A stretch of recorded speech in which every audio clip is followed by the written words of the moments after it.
created a problem to keep my annoying neighbor occupied and get some peace. In the early 90s, we bought a new house on a lot that was recently severed and sold from the neighbor's property. It was a latch corner lot divided into 2 parcels. The back parcel was originally intended as a second driveway to connect the side road to the neighbors, but was mistakenly sold to us. Our neighbor, a known grumpy old guy, insisted that this back parcel was his property and was never intended to be sold. He and his lawyer messed up.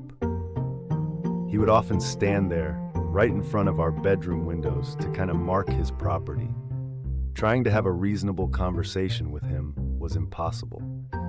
I repeatedly told him that I had the deed and that the property line wasn't going to change. His wife was rarely seen as she had limited mobility and spent most of her time watching TV connected to a C-band satellite dish. At the time, I was working in wireless and had access to test equipment. To find a way to keep the neighbor occupied and hopefully give us some peace, I decided to generate interference that would jam his satellite signal. I set it up on a timer so their signal would cut out 10 minutes before the hour and come back 10 minutes after, meaning they would consistently miss the beginnings and ends of their TV programs. This definitely kept him busy trying to figure out what was wrong. He even called out technicians, but of course, the issue never occurred when they were there.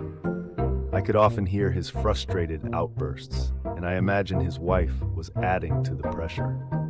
After a few weeks of this, I walked over to him while he was fiddling with the dish and casually mentioned that I worked in wireless and had some knowledge of satellite communications, and maybe I could have a look. He was immediately interested, so I climbed up the ladder, pretended to adjust something, gave him some technical-sounding nonsense about what I had found, and then told him it was fixed. I then stopped the interference coming from my house. A few days later, he came over to thank me profusely, saying I had fixed it when no one else could. From that day forward, he was the friendliest neighbor and never mentioned the contested piece of land again.